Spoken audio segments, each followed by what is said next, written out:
এবার তোমাকে একটু মনোযোগটা দিতে হবে, অ্যান্ড মনোযোগটা ভালো পর্যায়ে দিতে হবে, বুঝছো? কারণ এই টপিকটা মারাত্মক লেভেলে গুরুত্বপূর্ণ এবং এখান থেকে পরীক্ষায় প্রশ্ন আসবে। এতক্ষণ পর্যন্ত আমরা যা যা পড়ছি, গতেও প্রশ্ন আসতে পারে, ঘতেও প্রশ্ন আসতে পারে, পাশাপাশি আবার এমসিকিউতেও প্রশ্ন আসতে পারে। এইবার এই প্রশ্নটা মূলত ঘয়ের জন্য আর কি, বাট এর বাইরে বা গয়ের জন্য মানে সৃজনশীলের জন্য, এর বাইরে আবার এমসিকিউতেও হইতে পারে আর কি, বুঝছো? So be careful. এখানে একটা নাম শুনতেছি, নাম হচ্ছে টাইট্রেশন। নাম কি বলতো? টাইট্রেশন। তো টাইট্রেশন জিনিসটা কি কারো জানা আছে? টাইট্রেশন কি জিনিসটা? টাইট্রেশন হইল একটা মেথড, ঠিক আছে? টাইট্রেশন একটা এমন একটা পদ্ধতি যার মাধ্যমে বা যারা যেখানে কি করা হয়, প্রমাণ দ্রবণের মাধ্যমে, প্রমাণ দ্রবণ অথবা আমরা এটার নাম আরেকটা বলতে পারি কি, জানা দ্রবণ, জানা দ্রবণ, জানা দ্রবণ এর সাহায্যে, জানা দ্রবণ এর সাহায্যে অজানা দ্রবণের ঘনমাত্রা নির্ণয়, অজানা দ্রবণের ঘনমাত্রা নির্ণয় করার যে পদ্ধতি, এটাকে বলতেছো কি তোমার কাছে? টাইট্রেশন বলতেছো, বুঝছো? এটাকে বলতেছে কি? টাইট্রেশন বলতেছে আর কি এটাতে। আচ্ছা আসো সামনের দিকে মুভ করি, ক্লিয়ার হবে আর কি আস্তে আস্তে। এন্ড এসিড টাইট্রেশন, এটা তো মানে ভাই কথা বলকে বুঝে রাখেন, জানার মাধ্যমে অজানা দ্রবণের ঘনমাত্রা বের করতে হবে। যদি জানাটা এবং অজানাটা দুটা দ্রবণে যদি অ্যাসিড বেস হয়, তখন তাকে বলা হয় অ্যাসিড বেস টাইট্রেশন, বুঝছো? আচ্ছা কেমন জিনিসটা আগে এইটুকু ক্লিয়ার করে দিয়ে আসি। ধরো তোমার কাছে একটা জানা দ্রবণ আছে, জানা দ্রবণ আছে, তার সাথে তোমার কাছে একটা অজানা দ্রবণ আছে, বুঝছো? অজানা দ্রবণ একটা আছে আর কি। তুমি এই দুটো বিক্রিয়া করলা, বিক্রিয়া করে সমতা করলা, সমতা করার পর এর সামনে আসলো এ, এর সামনে আসলো হচ্ছে বি, আসলো ঘটনাটা। এখন জানা দ্রবণের ঘনমাত্রা তোমার কাছে আসলো এস অফ এ, বা ধরলাম S1, এটার আয়তন ধরলাম V1, এটা ধরলাম S2, এটা ধরলাম V2, এর মোল সংখ্যাটা নিলাম হচ্ছে N1A, এটা হচ্ছে N2। এরকম যদি হয় তাহলে তুমি যে কাজটা করতে পারো, জানা মানে কি, এটার মোল ঘনমাত্রা তুমি জানো, এটার আয়তন তুমি জানো, এটা জানো, এটার আয়তন জানো, এটার মোল সংখ্যা জানো, বাট এটা তুমি কি জানো না? ঘনমাত্রাটা জানো না। তাহলে তুমি বের করতে পারবা কেমনে? ফর্মুলা হচ্ছে টাইট্রেশনের মূলনীতি দিয়ে S1V1 divided by S2 V2 সমান N1 ডিভাইডেড বাই N2। এই ফর্মুলা দিয়ে ম্যাথ করে ফেলতে পারবা। তবে এই ফর্মুলা দিয়ে ম্যাথ করে ফেলতে পারবা, তবে কি? তবে যদি ওই জানা এবং অজানাটা যদি অ্যাসিড বেস হয়, তখন তাকে বলা হয় অ্যাসিড বেস টাইট্রেশন। আর যদি জানা এবং অজানাটা যদি জারক বিজারক হয়, তখন তাকে বলা হয় জারণ বিজারণ টাইট্রেশন। ক্লিয়ার? ওকে, তাহলে অ্যাসিড বেস টাইট্রেশনের ক্ষেত্রে কি হবে? ধরো আমরা একটা বেস নিব, ধরলাম সোডিয়াম হাইড্রোক্সাইড। আচ্ছা এর সাথে দিব হচ্ছে সালফিউরিক অ্যাসিড, অ্যাসিড দিলাম আর বেস দিলাম, এটাকে সুন্দরভাবে ব্যালেন্স করাবো। তাহলে সোডিয়াম সালফেট উৎপন্ন হবে, এর সাথে কি হবে? পানি উৎপন্ন হবে, নিউট্রালাইজেশন রিঅ্যাকশন। তাহলে এর সামনে কি যাবে? 2 যাবে, এর সামনে কত যাবে? 2 যাবে, ব্যালেন্স হয়ে যাবে সুন্দরভাবে। বলে দিলাম এইটা আমার কাছে প্রমাণ দ্রবণ, যার ঘনমাত্রা হচ্ছে 0.1, এটা হচ্ছে 10 মিলিলিটার ছিল। এটার জন্য ধরো যে ঘনমাত্রা জানি না, বাট এখানে ধরলাম যে 20 মিলিলিটার থাকলে সম্পূর্ণরূপে প্রশমিত হয়েছে, তাহলে এটা ঘনমাত্রা কত তো বের করো। তাই এটাই হচ্ছে টাইট্রেশনের সাহায্যে এই কাজটা করে। টাইট্রেশনটা তোমার মনে হয় কলেজে প্র্যাকটিক্যালি করছো, বাট এখানে কি প্র্যাকটিক্যালি দেখার আসার সুযোগটা আপাতত নাই, থাকলে দেখালে খুব ভালো হইতো। বাট টাইট্রেশনটা কীভাবে করলে খুব মজা পাইতে আর কি জিনিসটার মধ্যে থেকে, বুঝছো? আচ্ছা আমরা দেখবো যদি কোনো একটা অ্যানিমেশন থাকে তাহলে দেখালে ভালো হবে আর কি। এরকম আগে এটা ম্যাথগুলো করে নিই, যেহেতু আমরা এইচএসসির জন্য প্রিপারেশন নিচ্ছি এক্সামের জন্য, তার জন্য এটা দিয়ে করলেই হয়ে যাবে। তাহলে এইটা লাগবে। তাহলে আমাদের কাছে যেমন ধরো দেওয়া আছে কত, S1 এর মান তোমরা দেখতেছো এখানে কত 0.1 মোলার, এই V1 এর মান কত 10 মিলিলিটার, N1 এর মান কত, এই যে 2 আছে এখানে। তারপর তোমরা দেখো S2 এর মান বের করতে বলছে, আবার V2 এর মান হচ্ছে 20 মিলিলিটার, আবার N2 এর মান কত, এর সামনে দেখো 1 বসছে, তাহলে 1। তাহলে যদি সব কিছু দিয়ে ক্যালকুলেট করে এখানে এই ফর্মুলাতে বসাও, এই ফর্মুলাতে তুমি যদি বসাও, তখন তুমি কি বের করতে পারবা?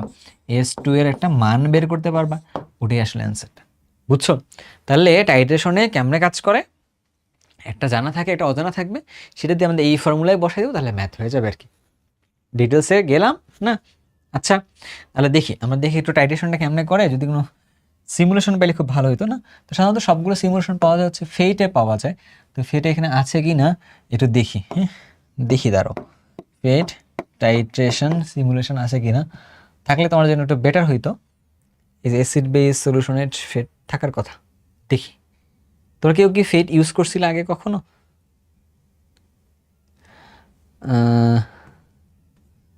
ফেট আগে ইউজ করছিলা? না, এটার মধ্যে তো টাইট্রেশনের পার্ট দিয়ে দেওয়া নাই মনে হয়, থাকলে ভালো হইতো, বুঝছো? এটার মধ্যে নাই। টাইট্রেশন সিমুলেশন সার্চ করতে পারো গিয়ে, এরকম আছে কিনা। আমি দেখিনি, ক্লাস শুরুর আগে দেখতে পারলে ভালো হতো। টাইট্রেশন সিমুলেশন দেখি আছে কিনা, টাইট্রেশন সিমুলেশন আছে কিনা কারো কাছে।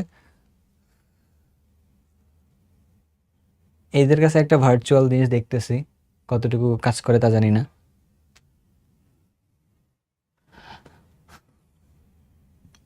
নাহলে হাতে কলমে করাইতে পারলেই ভালো হইতো, এত কোনো সময় মানে হাতে কলমে বলতে নিজে নিজেই করাই করাই দেখাতে পারলে ভালো হইতো।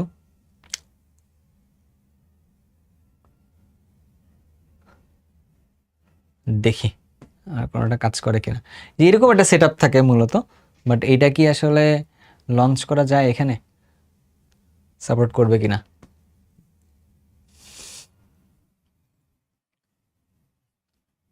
দেখি, করতে পারলে খুব মজা হইতো জিনিসটাতে। হ্যাঁ, কাজ করতেছে না, সাপোর্ট করতেছে না, এই করছে, দেখো এই যে এইরকম একটা সেট থাকে টাইটেশনের মধ্যে, তোমরা এই ওয়েবসাইটে চেক করতে পারো। এদিকে উপরে একটা ধরো যে এই এটার নাম হচ্ছে কি বলতো, উপর থেকে বুরেট থাকতেছে, যে বুরেট লিখে দিচ্ছে এখানে। আবার ধরো যে নিচের মধ্যে আছে একটা কনিক্যাল ফ্লাক্স আছে, বুরেট থেকে তোমার কাছে সোডিয়াম হাইড্রোক্সাইড দিছে। আবার ধরো যে এই যে ফ্লাক্সের ভিতরে একটা HBr বা একটা অ্যাসিডিক সলিউশন দিছে আর কি। তো উপর থেকে এটা উপর আমরা দেখি এটাকে চেঞ্জ করা যায় মনে হয়, নেক্সটটা চেঞ্জ করে ধরে সালফ্রিক অ্যাসিড দিতেছি, সালফ্রিক অ্যাসিড দেওয়া যায়, এখানে সালফ্রিক অ্যাসিড দিয়ে ফেলছি। উপর থেকে হচ্ছে বুলেট থেকে এটা ঢালতেছি। নিচের মধ্যে একটা জিনিস দেখবে যে ঘুরতেছে, এটা হচ্ছে ম্যাগনেটিক স্টায়ার বলে, দেখা যায় মনে হয় আরও ভালোভাবে। এটা একটা জিনিস ঘুরতেছে, এটাকে ম্যাগনেটিক স্টায়ার বলে, যার দিয়ে হচ্ছে যে পুরো সলিউশনটাকে সে স্টায়ার করা এরকম। তোমাদের ল্যাবে যখন কাজ করছিলা তখন এখানে একটা স্ট্যান্ড ছিল, স্ট্যান্ড দিয়ে আটকাই দেওয়া ছিল, কর্ক আছে এখানে। এই উপর থেকে সোডিয়াম হাইড্রোক্সাইডটা ঢেলে দেয় যখন না, যখন এখান দিয়ে ঢেলে দেয় তো নিচের মধ্যে আসে, এসিডের সাথে মিলে এটা বিক্রিয়া করে, বুঝছো? তুমি ধরো যে ধরলাম এইটার যেমন আমরা দেখতে পাচ্ছি কতটুকু আয়তন নামছে, এইটা আমরা পাইছি সোডিয়াম হাইড্রোক্সাইডের আয়তন। এইটার দেখো ঘনমাত্রা আগের থেকে দিয়ে দেওয়া আছে, তাহলে S1V1 তো এখানেই পেয়ে গেছি। এটার কতটুকু আয়তন আমি আগের থেকে দিয়েছি, এটা তো আমি আগের থেকেই জানি, বাট নতুন করে এইটার ঘনমাত্রা কত এটা আমি জানি না। এই ঘনমাত্রা আমরা ক্যালকুলেট করে বের করতে পারবো আর কি, এই ঘনমাত্রা আমরা কি ক্যালকুলেট করে বের করতে পারবো আর কি, বুঝছো? আচ্ছা, এতে যখন দিবে একটু করে বিক্রিয়া হবে, একটু করে বিক্রিয়া হবে, বাট বিক্রিয়াটা শেষ কোথায় বোঝার জন্য কি লাগবে, একটা ইন্ডিকেটর লাগবে, অথবা এটাকে কি বলা হয়, এটাকে বাংলায় বলে নির্দেশক বলে আর কি। বাংলায় বলে কি বলা হয়, নির্দেশক বলে। তুমি নির্দেশকটা চেঞ্জ করে দিতে পারবা। নির্দেশক এখানে কতগুলো আছে, মিথাইল অরেঞ্জ হতে পারে, ফেনফথেলিন হতে পারে, ব্রোমোথাইমাল ব্লু হতে পারে। ফেনফথলিন সাধারণত এটা এমন একটা ইন্ডিকেটর, এখানে সুন্দর লিখে দেওয়া আছে, খুব মজা লাগতেছে জিনিসটা আমার। Phenolphthalein is colourless when pH below 8.2 and pink when pH is above 8.2। মানে এইটা যখন 8-এর বেশি যাবে, এই যে দুইটার সলিউশনটা মিলিয়ে যখন পিএইচটা কত যাবে 8-এর থেকে বেশি যাবে, তখন এইটার কালারটা হবে 8.2। বাট যদি পিএইচেরটা 8-এর থেকে নিচে 8.2 এর নিচে হয়, তখন সেটা কালারটা হবে হচ্ছে কত, কালারলেস হবে আর কি। তো যে এটা যখন কালারলেস, আগে তুমি দেখেছো না কালারফুল ছিল একটা, এখান থেকে কালারটা লেস হয়েছে, তার মানে এটা পিএইচটা এখন 8-এর থেকে কমে আছে আর কি, এরকম হবে। আর যদি আমি এখানে আরও একটু যদি ফেলাই দেই, অ্যাসিডটা যদি মানে সোডিয়াম হাইড্রোক্সাইড যদি আর একটু বেশি ফেলাই দিই, তখন এটা ঘনমাত্রা কত হয়ে যাবে বলো তো? এই যে পড়তেছে এখান থেকে, দেখতেছো? ও সুন্দর তো সিমুলেশনটা। হ্যাঁ, এখানে যদি ফেলাই দিতে থাকো, ধরো যে সোডিয়াম হাইড্রোক্সাইড ফেলতেছি, আমরা ফেলতেছি একটা সময় পর, তাহলে হচ্ছে কি, যদি এটার ঘনমাত্রাটা অনেক বেশি হয়ে যায়, হ্যাঁ ঘনমাত্রা বেশি হওয়ার কারণ এই দেখছো পিঙ্ক কালার আসতেছে, মজা আছে। হ্যাঁ, দেখছো এখন পিঙ্ক কালার হয়ে গেছে না, জিনিসটা বুঝছো? পিঙ্ক কালার কখন হয়ে যায়, যখন এইটা পুরো দ্রবণটা ঘনমাত্রাটা কত হয়ে যায়, 8.2 থেকে বেশি হয়ে যায়, তখন হয়ে যায় আর কি এটাতে। আচ্ছা, আমাদের কাছে মনে হয় আমরা এটাকে একবার রিসেট করে নিয়ে আরেকবার ট্রাই করতে পারি, তাহলে কাজে লাগবে। এটা এই সফটওয়্যার ইউজ করিনি এটাতে কখনো, বুঝছো? আমরা একটা কাজ করি, এটাকে রিসেট করার অপশন আছে, রিসেট করা যায়। এখন এখন তুমি দেখতে পারো চাইলে, ধরো এখন তোমার ফুল এক্সপেরিমেন্ট একবার বলে দেখি এইখান থেকে ধরে, আমি তো নিজে আগে দেখিনি, তোমাদের সাথে একসাথে মিলে দেখতেছি। কি বলতেছিলাম আগের জিনিস বলো, ঠান্ডা মাথায় বুঝো। নিচের মধ্যে কি থাকে, অ্যাসিড দিছি, উপরে দিছি কি ক্ষার দিছি, উপরে হচ্ছে ক্ষার, সেই ক্ষারের ঘনমাত্রা কত আছে 1.00, মানে ঘনমাত্রা হচ্ছে এত। কতটুকু আয়তন দিছি এখনো দেইনি, কিছু অ্যাড করিনি, এটা দিলে দেওয়া যাবে আর কি এখান থেকে। সালফিউরিক অ্যাসিড নিচের মধ্যে আছে হচ্ছে এখানে 100 মিলিলিটার আছে, এটা আননোন কনসেন্ট্রেশন, মানে এটার অজানা দ্রবণ, ঘনমাত্রা আমি আগে থেকে জানি না। এখানে ওরা একটা ইন্ডিকেটর দিয়েছে, নাম হচ্ছে ফিনফথেলিন ইন্ডিকেটর দিয়ে কাজ করতেছি। ইন্ডিকেটরটা আমি কিন্তু এখানে সেট করে দিয়েছিলাম। মিথাইল অরেঞ্জও দিতে পারতাম আমি, হলে কি করতে পারতাম আবার, আমি হচ্ছে যে ফিনফথেলিনও দিতে পারতাম, বুঝছো, দিলাম আর কি। ইন্ডিকেটর নিয়ে পরে পড়াশোনার পরে করাচ্ছে এখানে। এবার ধরো যে আমি আস্তে আস্তে কি করব, উপর থেকে সালফিউরিক অ্যাসিড ঢেলে দিব আর কি, বুঝছো। এখন এই রিয়াকশনটা শেষ হয়েছে কি হয় না, এটা বুঝবো কেমনে আর কি। রিয়াকশনটা দেখবো যখন পিঙ্ক কালার আসবে, কখন পিঙ্ক কালার যখন আসবে না, তখন দেখবো যে রিয়াকশনটা শেষ হয়ে গেছে। ভাবতেছো পিঙ্ক কালার তো আসলে শেষ হয়ে যাবে না, একটু ফালাই দিলে দেখবা যে পিঙ্ক কালার, একটু রেড বাড়াই দিচ্ছে এখানে, এতে আমরা রেড বুঝে এখানে, এ বেশি করে ফেলছে না, একটু প্রথমে দেখবো যে পিঙ্ক কালার চলে আসতেছে, একটু হালকা করে পিঙ্ক কালার চলে আসবে আর কি, একটু পরেই চলে আসবে দেখবা। বাট প্রথম পিঙ্ক কালারটা নিয়ে লাভ নেই, যে পিঙ্ক কালারটা স্টেবল হবে ওইটাকে নিতে হবে আর কি এখানে।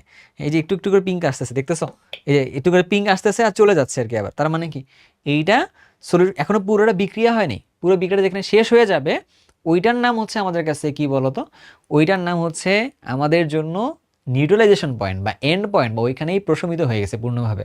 ঠিক আছে, আমাদের একটু বাড়াই দিয়ে দেখি, দেখছো এই যে আছে এখন শেষ হয়ে যাচ্ছে, যেখানে গিয়ে শেষ হয়ে যাবে ওই পয়েন্টটাই হচ্ছে, দেখছো এখন সাইন আপ ফ্রিতে করতে বলতেছে।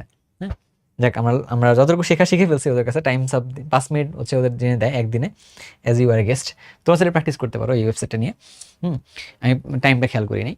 তো তাহলে কি করতে হলো বললাম, যে এখানে যেমন ধরো সালফিউরিক অ্যাসিড ছিল নিচের থেকে উপর থেকে এটা ফেলতেছিলাম, যে মোমেন্টে গিয়ে শেষ হয়ে যাবে, এটা শেষটা বোঝার জন্য এটা ইন্ডিকেটর অ্যাড করতে হয় সলিউশনটার মধ্যে।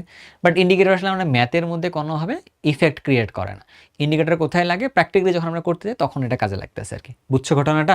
ওকে ওকে ওকে, লেট ইট গো। আমরা মনে হয় বুঝতে পারতেছি যে এটা কেমনে কাজ করে না করে। এখন আসো টাইট্রেশনের ব্যাপারটা তো বুঝলাম, এখন আমার কাছে যাইতে হবে হচ্ছে টাইট্রেশনের ম্যাথে তো যাওয়া যাবে না, আগে আগে একটা জিনিস করে ফেলতে হবে। সেটা কি, সেটা হচ্ছে আমরা নতুন একটা স্লাইড নিই আগে। ধরো টাইট্রেশনে এখানে একটা কাজ করতে বললাম, যে টাইট্রেশনে এখানে ইন্ডিকেটর দেওয়া যায়, ইন্ডিকেটর দিতে হয়, ইন্ডিকেটর দেওয়া যায়, ইন্ডিকেটর তুমি দেখলাও এখানে মাত্র, ইন্ডিকেটর দিতে হয়, ইন্ডিকেটর দিতে হয়। ইন্ডিকেটরের বাংলা কি, ইন্ডিকেটরের বাংলা হচ্ছে নির্দেশক বলে, নির্দেশক বাংলা হচ্ছে কি নির্দেশক করে। নির্দেশকের কাজ কি, নির্দেশকের কাজ হচ্ছে প্রশমন বিন্দু, অথবা বাংলা এটার নাম কি বলি, সমাপ্তি বিন্দু, সমাপ্তি বিন্দু নির্দেশ করে। কিসের মাধ্যমে, ওর নিজের বর্ণ পরিবর্তন বা অপরিবর্তনের মাধ্যমে এই বিক্রিয়াটা সমাপ্তি বিন্দু বা প্রশমন বিন্দু নির্দেশ করতেছে আর কি, বুঝছো। ওই বিক্রিয়াটা সমাপ্তি বিন্দু বা প্রশমন বিন্দু নির্দেশ করতেছে। আচ্ছা, এখন নির্দেশকগুলো কারা কারা হইতে পারে, এই নির্দেশকটা কি কি হইতে পারে, একটা নাম ধরে লিখে রাখতেছি, মিথাইল অরেঞ্জ একটা পরিচিত নির্দেশক, মিথাইল অরেঞ্জ একটা পরিচিত নির্দেশক। আবার আমাদের কাছে আরেকটা আছে ফেনফথেলিন আছে, ফেনলফথেলিন, হ্যাঁ ফেনফথেলিন, বুঝছো। এটা দুইটা ইন্ডিকেটর আছে আমাদের কাছে, বাট আরও আমাদের কাছে ইন্ডিকেটরগুলো কিন্তু আছে।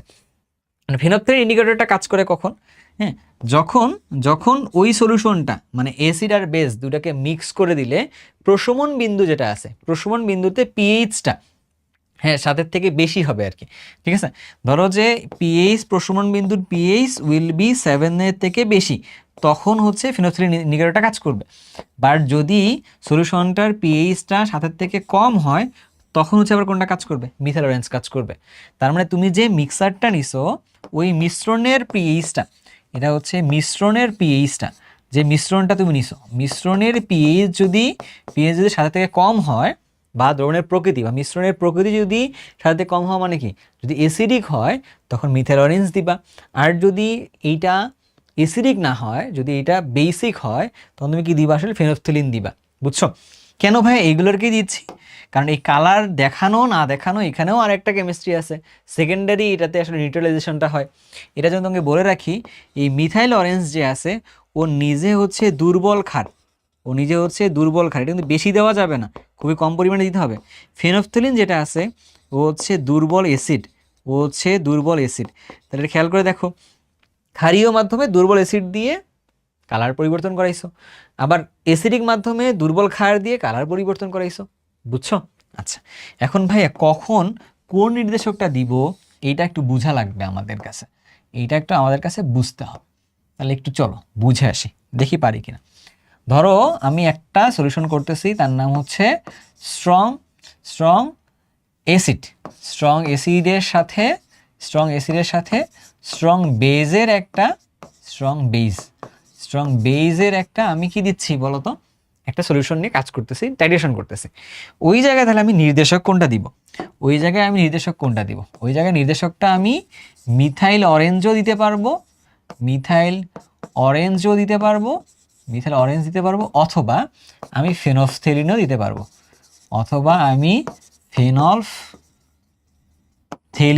পারবো, যে কোনো একটা দিলেই হবে, ইউনিভার্সাল ইন্ডিকেটর অ্যাড করতে পারবো। এটা হচ্ছে 1 নম্বর ঘটনা, স্ট্রং অ্যাসিড স্ট্রং বেজ হইলে। বুঝছো? কখন? প্রশমন বিন্দুদের জন্য কাজ করতেছি। তবে মিথাইল অরেঞ্জ দিব না ফেনফথেলিন দিব এটা বোঝা বের করা যাবে যদি আমি মিশ্রণটার প্রকৃতির পিএইচ পাই 7 থেকে কম, 4 বা 5 দিকে পাচ্ছি, তখন আমি মিথাইল অরেঞ্জটা দিয়ে দিব। যদি আমি মিশ্রণের প্রকৃতির পিএইচটা 8-9 দিকে যাচ্ছি, তখন আমি ফেনফথেলিন দিয়ে দিব আর কি, এরকম। বুঝছো? তবে যদি আমরা দেখি স্ট্রং অ্যাসিডের সাথে আমরা কোনো একটা উইক বেস দিচ্ছি, দিয়ে টাইট্রেশনটা করে ফেলছি আর কি। বুঝছো? তখন আমরা কোনটা দিব? উইক বেস থেকে কনজুগেটেড যে অ্যাসিডটা আসবে এটা আবার স্ট্রং হবে কিন্তু আর কি। তার মানে এই জায়গায় আমাকে দেওয়া লাগবে কোনটা? এই জায়গায় আমাকে দেওয়া লাগবে হচ্ছে, হ্যাঁ, স্ট্রং অ্যাসিডের মধ্যে বেস, তার মিথাইল অরেঞ্জ দিতে হবে আর কি। এখানে দিতে হবে হচ্ছে মিথাইল অরেঞ্জ ইন্ডিকেটর দিয়ে কাজ করতে হবে। বুঝছো? মিথাইল অরেঞ্জ ইন্ডিকেটর দিয়ে কাজ করতে হবে আর কি এখানে। ঠিক আছে ঘটনাটা? ওকে, এবার তুমি যদি উল্টাটা করো, যে আমি ধরো যে এরকম করব, স্ট্রং অ্যাসিড দিব না, আমি হচ্ছে উইক অ্যাসিড দেব, উইক অ্যাসিড দিয়ে কাজ করব, তার সাথে আমি স্ট্রং বেস দিব, দিয়ে যদি আমি এখন চাই এখানে তাহলে কি দিব? এখানে আমি হচ্ছে ফেনফথেলিন ইন্ডিকেটরটা দিব, ফেনফথেলিন ইন্ডিকেটরটা দিব। বুঝছো কেন এই জায়গাটা কেন এরকম করে দিব? কারণ হচ্ছে কি, এই জায়গায় স্ট্রং মানে উইক অ্যাসিড যেটা নিছো, উইক অ্যাসিডের তুলনায় কনজুগেট বেসটা আসবে, কনজুগেট বেসটাই এখানে ডমিনেটিং হয়ে যাবে। তো যার জন্য কি হবে, তার জন্য আমার কাছে সলিউশনটা বেসিক হয়ে থাকবে, এবং এই দুইটা সলিউশনের যে নিউট্রালাইজেশন পয়েন্টের যে পিএইচটা, এই যে এটার জন্য পিএইচটা যেটা বুঝাইতে পারতেছি না মনে হয়, তাহলে তোমার জন্য কনফিউশন আসতেছে, ক্লিয়ার করে দিই। ধরো স্ট্রং অ্যাসিড স্ট্রং বেস, কেন ওই দুইটা দিলেই প্রবলেমটা নেই, এটা দিলে হচ্ছে নিউট্রালাইজেশন পয়েন্টে পিএস, নিউট্রালাইজেশন পয়েন্টে পিএস পয়েন্টে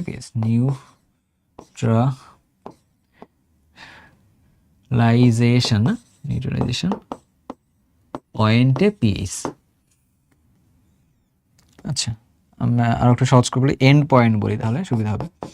এন্ড পয়েন্ট পিএইচ এখানে কত হবে? 7 হবে, স্ট্রং অ্যাসিড স্ট্রং বেস থাকলে। বুঝছো? যদি এখানে স্ট্রং অ্যাসিডের সাথে তুমি উইক বেস দাও, এটার মধ্যে নিউট্রালাইজেশন পয়েন্টে যে পিএইচটা আসবে এইটা হবে হচ্ছে লেস দেন 7 আসবে। যদি তোমার কাছে একটা উইক অ্যাসিড থাকে আর স্ট্রং বেস থাকে, এবং স্ট্রং বেস থাকে, সেখানে কি আসবে জানো? সেখানে আসবে গ্রেটার দেন 7 আসবে। কেন আসবে? হচ্ছে এদের কনজুগেটেড সিস্টেমের কারণে, এদের জন্য কিন্তু না। এর কনজুগেটেড সিস্টেমটা হবে হচ্ছে অ্যাসিডিক হবে, যার জন্য হচ্ছে যে স্ট্রং অ্যাসিড হবে, উইক বেজের কনজুগেটেড সিস্টেমটা স্ট্রং হয়। দ্যাটস হোয়াই এটা। তাহলে 7-এর তুলনায় কম যখন হয় এন্ড পয়েন্টটাতে, তখন আমরা কোনটা দিচ্ছি? 7-এর তুলনায় কম হলে মিথাইল অরেঞ্জ দিই, 7-এর তুলনায় বেশি হলে কি হয়? এটা দিই। বাট এইটা যেমন 7-এ আছে এক্স্যাক্টলি, যার জন্য আমরা আসলে দুইটাই ইউজ করতে পারবো আর কি, এরকমটা। বুঝতে পারছি জিনিসটা? বলো বুঝতে পারছি কিনা বলো। এই জিনিসটা কাছে মাথায় রাখবে আর কি। সো কোনটার মধ্যে কি ইউজ করবা না করবা, ডান। ঠিক আছে, এখন এরপরে একটা জিনিস আছে, পিএইচ কার্ভটা আমরা একটু পরে পড়ি, পিএইচ কার্ভের টপিকটা আমরা পরে রাখছি অলরেডি, পিএইচ কার্ভের টপিকটা আমরা পরে রাখছি, একটু দেখে আসি। হ্যাঁ, পিএইচ গ্রাফটা পরে আছে, ওই জায়গাটা পরে যাই। হ্যাঁ, আগে হচ্ছে একটা ম্যাথ সলভ করো, অনেকক্ষণ থেকে মনে হয় কথা বলতেছি, তো মনে হতে পারে যে একটা ম্যাথ সলভ করতে পারলে ভালো হতো আর কি, এরকমটা। হ্যাঁ, দেখো তো কি হয়, এ ও বি দ্রবণের মিশ্রিত করে প্রাপ্ত মিশ্রণের পি ঘনমাত্রা মোলারিটিতে প্রকাশ করো। দেখো কি হয়, আমি যতটুকু পারতেছি একটা করাই দিব, তোমরা আগে ম্যাথটা একটু দেখো। বুঝছো? আগে একটু ম্যাথটা দেখো।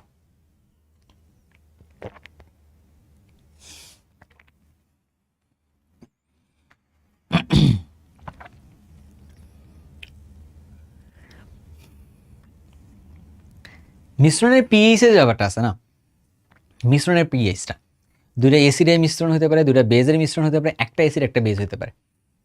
আমাদের বলছে এ আর বি, এ আর বি কোথায়, এই যে এ আছে এই যে বি আছে, দুইটাই কিন্তু আমাদের কাছে অ্যাসিড আছে আর কি, ঠিক আছে।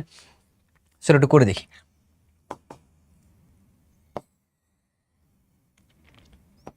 আসো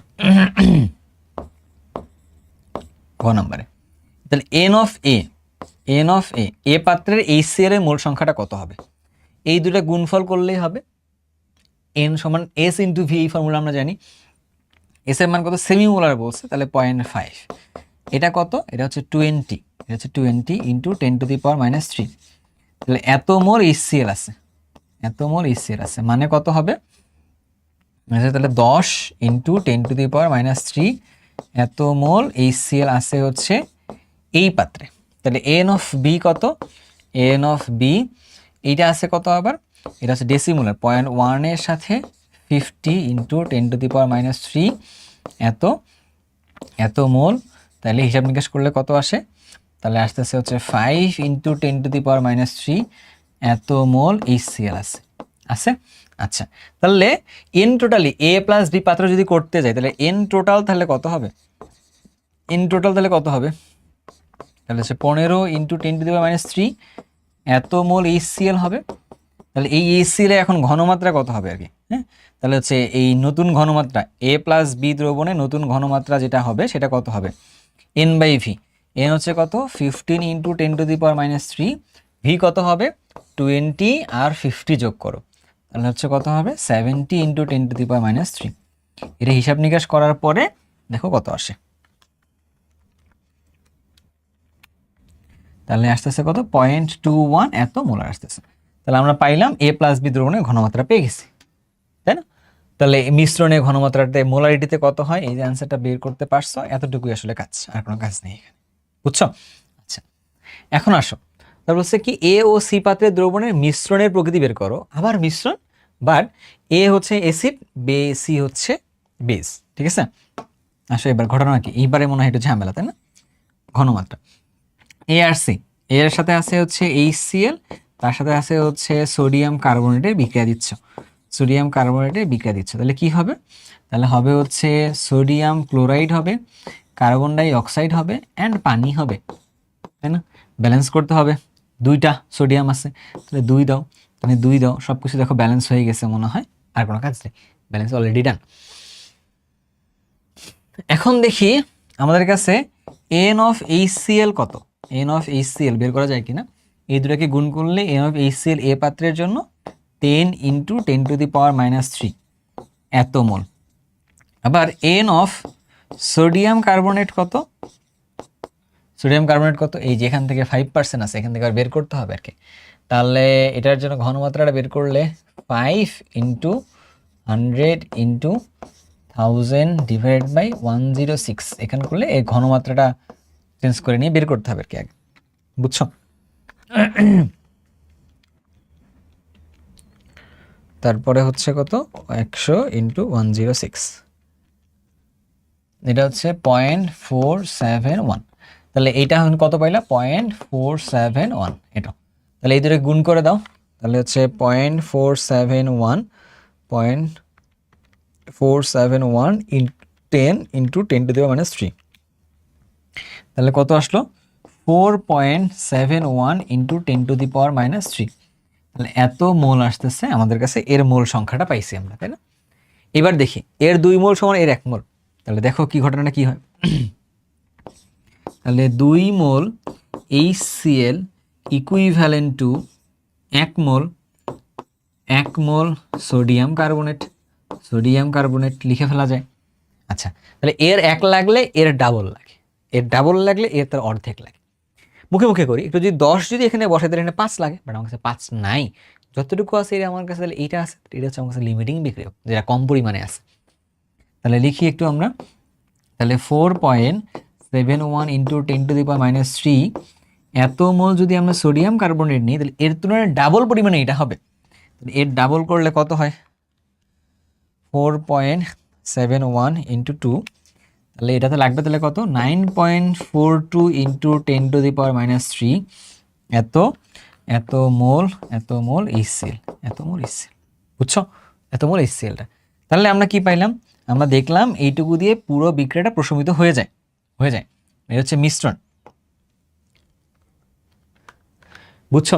প্রশমিত হয়ে যায়। তাহলে প্রশমিত এতটুকু দিয়ে হয়ে যায়। দ্রবণটা এই জায়গায় প্রশমিত হওয়া মানে কি? পানি তৈরি করে ফেলছে, কার্বন ডাইঅক্সাইড তৈরি করে ফেলছে। এখন তাহলে দ্রবণে এক্সেস অ্যামাউন্টে কোনটা আছে? দ্রবণে তাহলে অবশিষ্ট থাকে, তাহলে দ্রবণে অবশিষ্ট যে থাকবে তার রেসপেক্টে দ্রবণের প্রকৃতি বের করতে হবে। অবশ্যই থাকে হচ্ছে এই যে HCl অবশ্যই থাকে, তাহলে 10 মাইনাস 9.42 ইন্টু 10⁻³ এত মোল HCl প্রেজেন্ট আছে, এত মোল HCl প্রেজেন্ট আছে। তাহলে কি করতে পারি? মাইনাস, তাহলে হচ্ছে 0.58 ইন্টু 10⁻³ এত মোল HCl প্রেজেন্ট আছে। তাহলে দ্রবণের প্রকৃতি কেমন? তাহলে দ্রবণের প্রকৃতি হচ্ছে, অর্থাৎ দ্রবণের প্রকৃতি হচ্ছে কেমন? অ্যাসিড থাকলে অ্যাসিডিক বলে আর কি। আমরা সেটা অ্যাসিডের পিএইচটাও বের করতে পারতাম, বাট দ্রবণের প্রকৃতি যেহেতু বলছে আমরা এই বন্ধু আটকে দিছি। যদি বলা হয় দ্রবণের পিএইচটা কত, তাও করতে পারতাম, বুঝছো? তাহলে দ্রবণের প্রকৃতি কেমন বের করবা, কাজ শেষ। হ্যাঁ, ক্যালকুলেশনগুলো একটু ঠান্ডা মাথায় করতে হবে একটু, বুঝছো? ঠান্ডা মাথায় করলে দেখবা যে হয়ে যাচ্ছে আর কি। হ্যাঁ, আমি বারবার একটা কথা কেন বলি যে ক্যালকুলেটর চাপতে গিয়ে আমার এখানে ক্লোজ ভিউ, কিন্তু যার জন্য মাঝে মধ্যে দেখা যায় ঝামেলা হয়ে যায়, বুঝছো? হ্যাঁ, তো যার জন্য তোমরা একটু মাঝে মাঝে ক্যালকুলেটর চেপে দেখবা। যদিও এটা হওয়ার কোনো চান্স নেই, কারণ আমরা ফরম্যাট সেম রাখতেছি, ফরম্যাটে কোনো ভুল নেই, জাস্ট ক্যালকুলেশনে ডিজিটগুলোতে ঝামেলা হতে পারে। তো ওকে মাঝে মাঝে ক্রস চেক করতে বলি আর কি, বুঝছো? আচ্ছা, তাহলে গেল। এইটা প্রশ্নটা একটা ভালো প্রশ্ন, একটা আইডিয়াল কোশ্চেনের মতো। এই কোশ্চেনটা আসার চান্স আছে, এরকম কোশ্চেনে আসার চান্স থাকে আর কি, বুঝছো জিনিসটা? আসো এবার দেখি, এবার কি বলছে? এবার বলছে প্রশ্ন পড়ো, দেখি আমি একটু প্রশ্নটা পড়ি। প্রশ্নতে কি বলছে? A ও B পাত্রদের মিশ্রিত করে তো মিশ্রণের প্রকৃতি কেমন হবে গাণিতিকভাবে ব্যাখ্যা করো। একই টাইপের প্রশ্ন কিন্তু, হ্যাঁ, একই টাইপের প্রশ্ন। তাহলে আমি জাস্ট অ্যান্সার করবো না, তোমাকে অ্যান্সারটা ধরাই দিব, তাই তোমাকে অ্যান্সারটা ধরাই দিব, তুমি অ্যান্সারটা করতে পারবা। আইডিয়াল কোয়েশ্চেন যেহেতু বলছিলাম, তাহলে H2SO4 এর সাথে বিক্রিয়া হচ্ছে, তুমি আগে বিক্রিয়াটা এটা লিখবা, আগে তুমি সমীকরণটা লিখবা, লেখার পরে এটাকে ব্যালেন্স করবা, সোডিয়াম সালফেট হবে, পানি হবে, ব্যালেন্স করে দিবা সুন্দরভাবে, দিলা। তাহলে N অফ সালফিউরিক অ্যাসিডটা বের করবা, এটা কত? এখান থেকে এই পার্সেন্টেজটাকে আগে হচ্ছে মোলারিটিতে নিয়ে যাবা, দেন এটা বের করবা, দেন তুমি বের করবা সোডিয়াম হাইড্রোক্সাইডেরটা কত, তুমি এটা বের করবা। এই 50 আর সেমি গুণ করে দিলে যেটা হয় 0.5 এর সাথে 500 ইন্টু 10⁻³ এইটা করে দিবা। করে দেওয়ার পরে এটা একটা মোল অ্যামাউন্ট আসবে, এখানে একটা মোল অ্যামাউন্ট আসবে, পাইলা। তারপর তুমি লিখবা এরকমভাবে যে 2 মোল sodium hydroxide equivalent to 1 mole sulphuric acid, এটা সুন্দরভাবে লিখে ফেলবা। তারপর তুমি দেখবা এখান থেকে কার অ্যামাউন্টটা কম পরিমাণে আছে, এই শর্ত মতে আর কি। যার অ্যামাউন্টটা কম পরিমাণে আছে ওইটা লিখবা। তো এটা ধরো এটা অ্যামাউন্ট কম আছে ধরে নিলাম আপাতত, তুমি কী হলো তাহলে এটা ডাবল পরিমাণে লিখবা, দেখবা কোনটা এক্সেস পরিমাণে থাকে। যদি বেজ এক্সেস পরিমাণে থাকে, হ্যাঁ, তারপর তুমি এখানে ক্যালকুলেট করবা, যদি বেজ এক্সেস পরিমাণে থাকে তখন বলবে দ্রবণটা ক্ষারীয়, আর যদি এসিড অবশিষ্ট পরিমাণে থাকে তখন তুমি বলবে দ্রবণটা হচ্ছে অ্যাসিডিক আর কি। কথা বুঝতে পারছি? সো এই ক্যালকুলেশনটা তোমাকে করতে হবে একটু, কারণ আগের মতোই প্রসেসটা, নতুন কিছু এখানে নেই, ঠিক আছে? ওকে। উদ্দীপকের বি পাত্রে দ্রবণকে সম্পূর্ণরূপে প্রশমিত করতে এ পাত্রে দ্রবণের প্রয়োজন হলে দ্রবণে দ্রবীভূত পটাশিয়াম হাইড্রোক্সাইডের পরিমাণ নির্ণয় করো, এটা হচ্ছে গ নম্বরের প্রশ্ন। তারপরে কি বলছে? এ এর পাত্রকে বি এর পাত্র দ্বারা টাইট্রেট করতে কোন নির্দেশক উপযোগী? বুঝছো ঘটনা? এবার দেখি কি হয়, পারি কি না পারি। আমার এই ম্যাথটা মনে হয় করা লাগবে, তো ওটা করে দেখি, তাহলে একটু সুবিধা হবে, ঠিক আছে? আগে গ নম্বরটার মধ্যে আসো, গ নম্বরের মধ্যে একটু আগে আসো। গ নম্বরের মধ্যে বিক্রিয়া বলছে বি পাত্রের দ্রবণকে সম্পূর্ণরূপে প্রশমিত করতে এ পাত্রে সম্পূর্ণ দ্রবণের প্রয়োজন। কিসের সাথে কি? H2C2O4 এর সাথে পটাশিয়াম হাইড্রোক্সাইড দিছে, দিয়ে বিক্রিয়া করলে কি হবে? পটাশিয়াম অক্সালেট তৈরি করবে, তার সাথে কি করবে? পানি তৈরি করবে, ব্যালেন্স করার সময় 2 দিয়ে গুণ করে দিচ্ছে আর কি, এরকমভাবে, তাই না? আচ্ছা, তাহলে মোল সংখ্যাটা বের করি আমরা। এর মোল সংখ্যাটা কত? তাহলে 130, ও আচ্ছা কিছু তো দেওয়া নেই আবার, তাই না? এটা হচ্ছে এর আয়তন দেওয়া আছে এত মিলিলিটার, তাহলে এর ঘনমাত্রা কত হবে এটা আমি জানি না, এটাই ধরে বের করব। এটাটা দিয়ে দেওয়া আছে হচ্ছে S1 এর মান কত দেওয়া আছে 0.2 মোলার দিয়ে দেওয়া আছে, V1 এর মান দিয়ে দেওয়া আছে 200 মিলিলিটার দিয়ে দেওয়া আছে সব কিছু। এবার আমরা S2 বের করি, তাহলে আমরা লিখি S2 V2 divided by S1 V1 সমান N2 ডিভাইডেড বাই N1 লেখা যায় ফর্মুলাটা, টাইট্রেশনের ফর্মুলাটা। তাহলে S2 সমান কি লেখা যায়, S2 সমান লেখা যায় N2 divide by N1 into S1 V1 divided by V2। তোমরা অনেকে হচ্ছে এগুলো লিখতে চাও না ফর্মুলাতে, ভাবতে চাও যে একবারই করে ফেলো মুখে মুখে, তো ঝামেলা কিন্তু হয়ে যেতে পারে। হ্যাঁ, তো আমি তো ছোট মানুষ, দ্যাটস ওয়াই আমাকে লিখে লিখে করতে হয়, দ্যাটস আমি লিখতেছি। আসো, তাহলে N1 এর মান কত আমাদের কাছে, N1 এর মানটা এটা ধরছি আমরা 1, এটা ধরছি আমরা 2, তাহলে N2 এর মানটা ধরছি 2, N1 এর মানটা ধরছি আমরা 1 সমান S1 কত, S1 এর মানটা হচ্ছে 0.2, V1 এর মানটা কত, V1 এর মানটা হচ্ছে 200, V2 এর মানটা কত 130। এটা ক্যালকুলেট করলে আমাদের কাছে S2 এর একটা ভ্যালু চলে আসবে, S2 এর একটা ভ্যালু চলে আসবে। করে দেখো তো কত আসে, 2 ইন্টু 0.2 ইন্টু 200 ডিভাইডেড বাই 130, তাহলে আসতেছে কত 0.615 এত। বুঝছো? এখন বের করতে বলছি কি পটাশিয়াম হাইড্রোক্সাইডের পরিমাণ কত। তাহলে ধরো যে আমি একটা কাজ করি কি, এইখানে একটু লিখে দিই, এইখানে একটু এখানে লিখে দেওয়ার চেষ্টা করি হালকা একটু, কিছু মন খারাপ করবো না, একটা জায়গায় রাখতেছি জিনিসগুলোরে। তাহলে তখন কি বের করতে পারো, তখন তুমি করতে পারো হচ্ছে এরকম W2 অর্থাৎ পটাশিয়াম হাইড্রোক্সাইডের পরিমাণ সমান কত বের করতে পারতেছি, তাহলে হচ্ছে S2 into M into v divided by হচ্ছে 1000। এখান থেকে এস এর মান কত 0.615, এম এর মানটা কত, পটাশিয়াম হাইড্রোক্সাইডের পরিমাণ কত হবে 39 হচ্ছে পটাশিয়ামের জন্য, 16 তার সাথে হচ্ছে 1, তাহলে 40 56, তাহলে হচ্ছে এটা 56 ইন্টু ভি এর মান কত 130, কিন্তু 130 ডিভাইডেড বাই 1000 করলে তাহলে কত আসে 0.615 ইন্টু 56 ইন্টু 130 ডিভাইডেড বাই 1000, তাহলে 4.47 এত গ্রাম পটাশিয়াম হাইড্রোক্সাইড আছে। এটাই হচ্ছে আমাদের কাছে অ্যান্সারটা। বুঝছো? তাহলে তোমার কাছে মনে হয় ক্লিয়ার যে কিভাবে তুমি এটা পরিমাণটা বের করো। আগে ডাব্লু বের করলা, মানে আগে এস বের করলা, এস থেকে ডাব্লু বের করছো আর কি। বুঝছো? এই হচ্ছে অবস্থাটা, সমস্যা নেই। আচ্ছা, তুমি চাইলে মোল হিসাব করেও দিতে পারো, অত ঝামেলা নেই আমার কাছে। এখন আমরা লিখি ঘ নাম্বারটাতে, এইটা তো শেষ। পাত্র 1A দ্রবণকে বি দ্বারা সম্পূর্ণ ডাইরেকশন করতে কোন নির্দেশক উপযোগী আর কি। এখন এখানে তোমার কাছে আসলে সম্পূর্ণ নির্দেশক করে ফেলছো। একটা জিনিস খেয়াল করে দেখো, পটাশিয়াম হাইড্রোক্সাইড তোমার কাছে আছে এবং তোমার কাছে আছে H2C2O4 আছে। এইটা তোমার কাছে আছে হচ্ছে একটা স্ট্রং বেজ, এটা তোমার কাছে একটা উইক অ্যাসিড। স্ট্রং বেজ আর উইক অ্যাসিডের যে সলিউশনটা হয় সেখানে পিএইচ রেঞ্জটা কেমন থাকে, পিএইচটা কেমন থাকে বলো তো। স্ট্রং বেজের সাথে উইক অ্যাসিড যদি দাও তাহলে এটা কত আসবে, তাহলে 7, পিএইচটা হচ্ছে 7 থেকে বেশি আসে আর কি। এটাই তো বলছিলাম নাকি, মনে আছে? এটাই তো বলছিলাম, স্ট্রং উইক অ্যাসিডের সাথে স্ট্রং বেজ দিলে 7 থেকে বেশি আসে আর কি এটাতে। তো যদি 7 থেকে যদি বেশি হয় তখন তুমি এখানে কি দিবা, তুমি এখন এখানে দিবা হচ্ছে ফেনলফথেলিন ইন্ডিকেটরটা দিবা, ফেনলফথেলিন ইন্ডিকেটরটা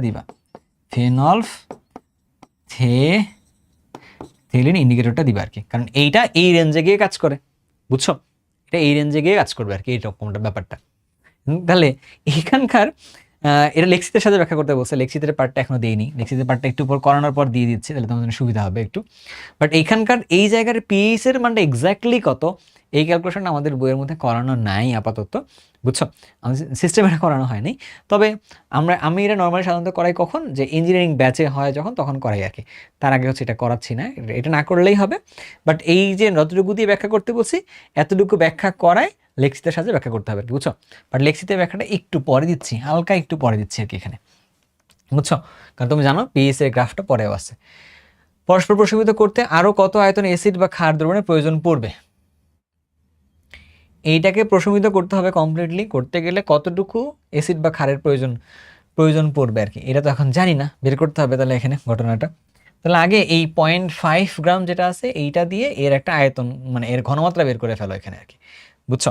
তাহলে ঘনমাত্রা বের করে ফেলে কত আসে দেখো তো, আসে হচ্ছে 0.5 ইন্টু 1000 ডিভাইডেড বাই 40 ইন্টু 200। এখান থেকে এর কতটুকু পরিমাণে আসে বা দেখো,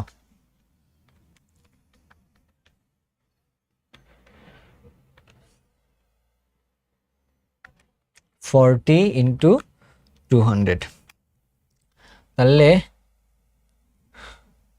তাহলে কত আসতেছে 0.0625, ঠিক আছে? এত এত ঘনমাত্রা আসছে আর কি, ঠিক আছে? আসো এখন এটা পাইছি আমরা, এটাকে তাহলে কনভার্ট করবো না 10%-এরটাকে, তাহলে 10 ইন্টু 1000 ডিভাইডেড বাই 100 ইন্টু 98, তাহলে এটাকে কনভার্ট করে নিলা, এটা আসতেছে 1.02 এত মোলার আসতেছে এত। তো দুটো পেয়ে গেছো তুমি এখানে। এখন তুমি দেখো তোমার কাছে অ্যান্সার যখন তুমি লিখতে যাচ্ছ, তাহলে কার কার বিক্রিয়া দিছে, সালফিউরিক অ্যাসিডের সাথে সোডিয়াম হাইড্রো অক্সাইডের বিক্রিয়া দিছে। দিলে কি হইল, সোডিয়াম সালফেট, এর সাথে কি হইল, এর সাথে হচ্ছে পানি H2O, এর সাথে হচ্ছে H2O, এই হচ্ছে অবস্থাটা। এখন তুমি এখান থেকে মোল অ্যামাউন্ট তো বের করতে পারবা, সমস্যা নেই। আচ্ছা মোল অ্যামাউন্টটাই বের করি, সালফিউরিক অ্যাসিডের মোল অ্যামাউন্ট কত হয়, হয় হচ্ছে 1.02 ইন্টু 600 ইন্টু 10⁻³ তাহলে এটা কত আসতেছে, এটা আসতেছে 6,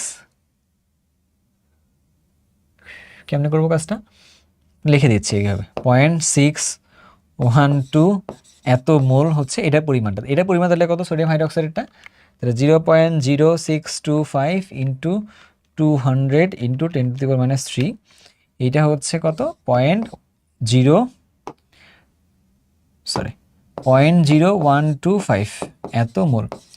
তাহলে এটার পরিমাণ এত, এটা পরিমাণ তুমি পাইছো, তুমি এখান থেকে লিখতে পারো কি বলো তো, যে 1 মোল H2SO4 বিক্রিয়া করে কার সাথে, 2 মোল সোডিয়াম হাইড্রোক্সাইডের সাথে বিক্রিয়া করে, তাহলে এর যতটুকু লাগে এখানে তার অর্ধেক লাগে, তাহলে এইটার পরিমাণটা কম, এর পরিমাণটা তাহলে বেশি, তাহলে আমরা ওর পরিমাণটাই আগে লিখে ফেলবো, 0.0125 এত মোল সোডিয়াম হাইড্রোক্সাইড, তাহলে কার সাথে বিক্রিয়া করবে, এর হাফের সাথে বিক্রিয়া করবে, তাহলে 0.0125 ডিভাইডেড বাই 2, ঠিক আছে?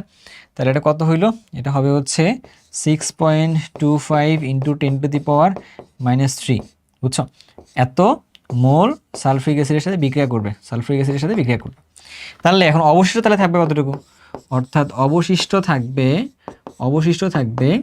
সালফিউরিক অ্যাসিড এইখান থেকে এই পরিমাণটা বাদ যাবে, 0.612 মাইনাস 6.25 ইন্টু 10⁻³ এত, এখান থেকে এত মোল সালফিউরিক অ্যাসিড, কিন্তু এত মোল সালফিউরিক অ্যাসিড। এখন দেখো কত হয়, তাহলে হচ্ছে 612 মাইনাস 6.25 ইন্টু 10⁻³, তাহলে 0.6057, হ্যাঁ 575 এত মোল সালফিউরিক অ্যাসিড তাহলে আমাদের কাছে দ্রবণের মধ্যে এক্সেস থাকবে আর কি। তাহলে এই সালফিউরিক অ্যাসিডকে তাহলে এক্সেস প্রশমিত করার জন্য তাহলে কী করতে হবে, ক্ষার অ্যাড করতে হবে আর কি, কী অ্যাড করতে হবে, ক্ষার। তাহলে কতটুকু পরিমাণে ক্ষার অ্যাড করতে হবে, বুঝছো? কতটুকু পরিমাণে তাহলে ক্ষার অ্যাড করতে হবে, এইটা এখনকার প্রশ্ন হচ্ছে, ঠিক আছে? তাহলে তুমি দেখতেছো যে এইটুকু পরিমাণে, এখন তুমি আবার এই জায়গার মধ্যে আবার যাও, যে 1 মোল পরিমাণে সালফিউরিক অ্যাসিডকে প্রশমিত করার জন্য লাগে হচ্ছে 2 মোল ক্ষার লাগে, তাহলে এতকে প্রশমিত করার জন্য তাহলে কতটুকু লাগবে, তাহলে 2 ইন্টু এরকমটা লাগবে না, তাই না? অর্থাৎ প্রশমিত করার জন্য তাহলে সোডিয়াম হাইড্রোক্সাইড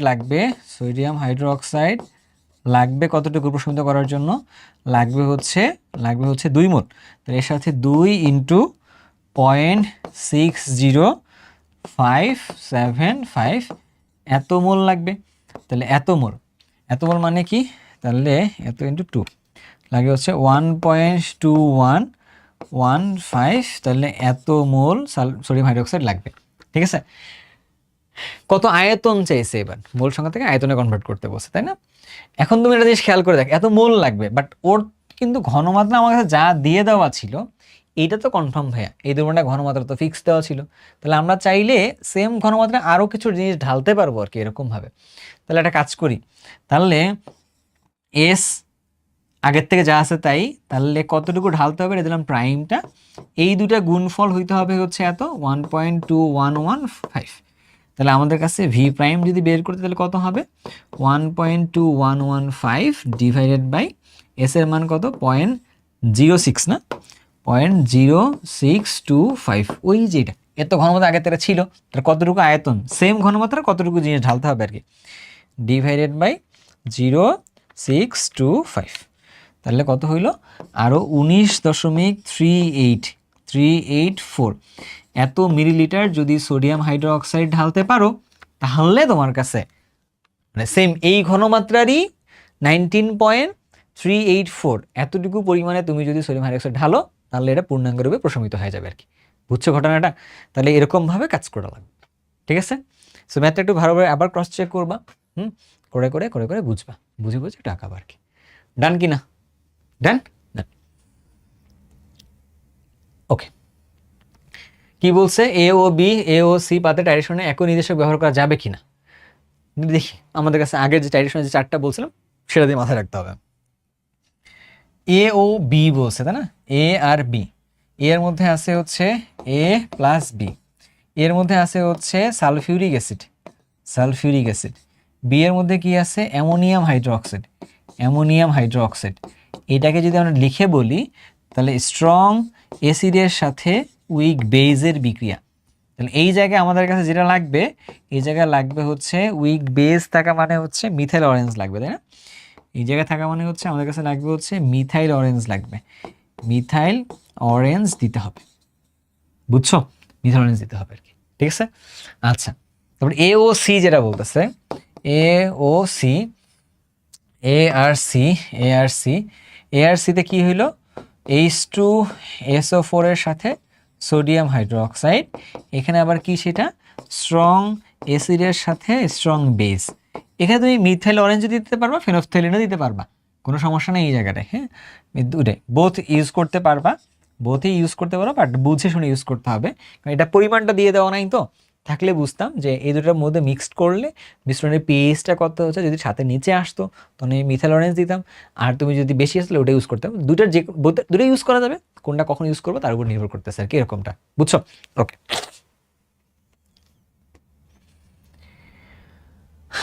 এবার দেখো উদ্দীপকের টাইট্রেশন দিতে নির্দেশক এ ও বি এর মধ্যে কোনটি উপযোগী। উদ্দীপকের টাইট্রেশন কোনটা, টাইট্রেশনের মধ্যে অ্যাসিড দিছে, একটা ক্ষার দিছে, এটা হচ্ছে দ্বিক্ষারীয় তীব্র অ্যাসিড। হ্যাঁ, এটা তীব্র অ্যাসিড মানে কি স্ট্রং অ্যাসিডটাই তো। আচ্ছা, এটা হচ্ছে একটা উইক বেস, কিন্তু এটা হচ্ছে একটা উইক বেস, উইক বেস আর তীব্র অ্যাসিড। হ্যাঁ, স্ট্রং অ্যাসিডের সাথে উইক বেসের বিক্রিয়া যদি দাও তখন মিশ্রণের পিএইচটা আসবে কত, পিএইচটা আসবে 7-এর তুলনায় বেশি আসবে। এটাতে বেশি আসা মানে 7-এর তুলনায় বেশি আসা মানে তোমার কাছে ফেনোক্সিলেনের দিকে যাইতে হবে। তাহলে নির্দেশকটার জন্য কোনটা, এই নির্দেশকটা প্রযোজ্য, কারণ এই দূরের থেকে মিক্সারটাকে তুমি যদি পূর্ণাঙ্গ প্রশমিত করো তখন পিএইচটা কত 7-এর থেকে বেশি আসবে। তাহলে হচ্ছে নির্দেশক তাহলে কোনটা লাগবে, নির্দেশক লাগবে হচ্ছে নির্দেশক 1 লাগবে আর কি, এখানে নির্দেশক এ লাগবে যার পিএইচ সীমা 7-এর উপরে হবে আর কি, ঠিক আছে? আচ্ছা, HBr দ্রবণে ফেনফথেলিনের বর্ণ কিরূপ ধারণ করে, এটা তুমি বই দেখলেই পারবা। হ্যাঁ, তোমার বইয়ের মধ্যে একটা চার্ট দিয়ে দেওয়া আছে যে অমুক দ্রবণ অমুক নির্দেশকের মধ্যে তমুক অ্যাসিডিক মাধ্যমে এটা দিলে কি হয়, বেসিক মাধ্যমে দিলে কি হয়। এটা তবু আমি তোমার একটা কথা বলছিলাম, দেখো যে তুমি একটু আগে যখন ওই আমরা জিনিস এক্সপ্লেনেশনে দেখলাম যে ফেনফথেলিনটা যদি 8.2 এর নিচে হয় তখন কালারলেস হবে, 8.2 এর উপরে গেলে তাহলে হচ্ছে কি হবে, এটা তাহলে হচ্ছে এটা কালার পিঙ্ক কালার দিবে। তাহলে যদি এইটা HBr দ্রবণে হয় তার মানে হচ্ছে কি অ্যাসিডিক দ্রবণে হয়, অ্যাসিডিক দ্রবণে যদি হয় তাহলে এটা কি হবে কালারলেস আসবে আর কি, ঠিক আছে? আর যদি এইটা ক্ষারীয় দ্রবণে হতো তখন এটা পিঙ্ক কালার দিত এটা। তো এরকম আরও বেশ কিছু জিনিসপত্র আছে, ব্রোমোথাইমাল ব্লু আছে, এটা তোর মিথাইল অরেঞ্জের জন্য দিয়ে দেওয়া আছে। তুমি সবার জন্য যে জিনিসগুলো হয় একটু, বা মিথাইল রেড আছে, বইয়ের মধ্যে একটা চার্ট দিয়ে দেওয়া আছে, ওই চার্টটা তখন নিজের থেকে একটু দেখতে বলতেছে আর কি। এটা অনুগ্রহ করে নিজে একটু চার্টটা দেখবে, আমি চার্টটা ইচ্ছা করে দিইনি, কারণ বইয়ের জিনিসটা একবার দেখো, if you don't have time তখন তোমার দেখা দরকার নেই, but if you have time just একবার ক্রস চেক করে দেখো বইয়ের মধ্যে এটা আছে কিনা ওই চার্টটা, ঠিক আছে? ওকে, টাইরেশন তো করাই ফেলছিলাম আগে মনে হয়।